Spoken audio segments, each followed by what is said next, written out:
Приветствую уважаемых подписчиков и гостей канала. Перед просмотром ставьте лайк, подписывайтесь на канал и не забывайте нажимать на колокольчик. Мосгорсуд рассмотрит дело криминального авторитета, обвиняемого в организации двойного убийства. В Мосгорсуд поступило для рассмотрения по существу уголовное дело вора в законе Рашада Исмаилова по прозвищу Рашад Гинджинский, обвиняемого в занятии высшего положения в криминальной иерархии и убийстве конкурентов, совершенном 12 лет назад. Авторитет не пожелал, чтобы его дело рассмотрела коллегия присяжных заседателей, видимо надеясь, что профессиональный судья отнесется к нему лояльнее. Как следует из официального сообщения Моспрокуратуры, 43-летний Рашад Исмаилов обвиняется в занятии высшего положения в преступной иерархии, часть 1 статья 210.1 Уголовный кодекс Российской Федерации, групповом убийстве двух лиц общеопасным способом, параграф А, Е, Ж, часть 2, статья 105 Уголовный кодекс Российской Федерации, и незаконном обороте оружия, часть 2, статья 222 Уголовный кодекс Российской Федерации. Согласно обвинительному заключению, подготовленному Главного следственного управления Следственного комитета России по Москве и уже утвержденному в надзоре 13 мая 2009 года, Исмаилов с сообщником, уголовное дело которого выделено в отдельное производство, расстрелял возле кафе на Измайловском шоссе двух находившихся в BMW X5 мужчин.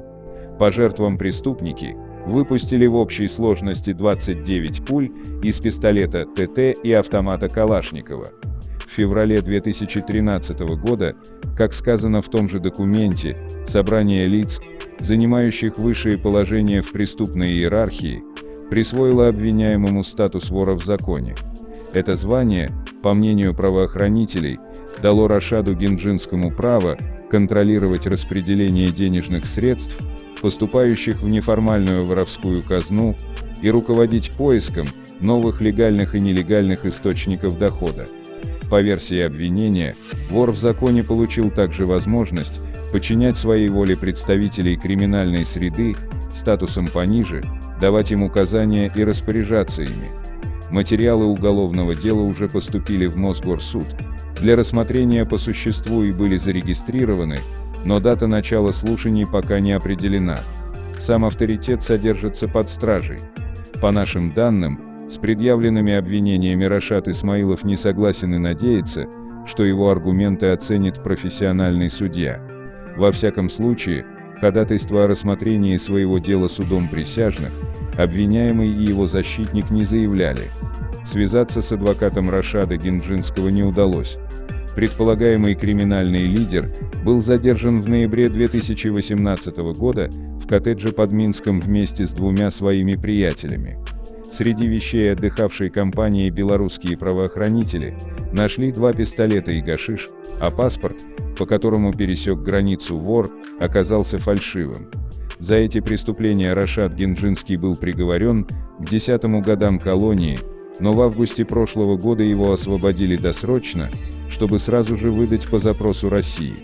Здесь законника разыскивали уже несколько лет, подозревая, что тот занимает лидирующее положение в российском криминале и назначен коллегами чуть ли не смотрящим за Москвой. Доказать, что именно Рашид Исмаилов руководил всеми столичными уголовниками, следствию не удалось, однако в процессе сбора доказательств и анализа материалов возбужденных ранее уголовных дел УГСУ СКР появились данные о его возможной причастности к убийству конкурентов. Согласно предъявленному обвинению, весной 2009 года Гинджинский, в то время только стремившийся к воровской короне, принял активное участие в разборках, которые велись за контроль над рынком плодоовощной продукции в Москве.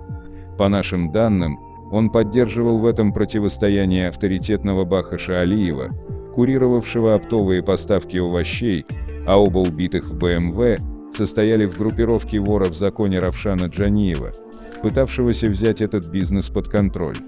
За 2 года до расстрела на Измайловском шоссе будущие жертвы, как утверждают источники, сами выступили в роли киллеров, убив в Баку подконтрольного Вахи человека, а покушение на них стало лишь ответным ходом противника.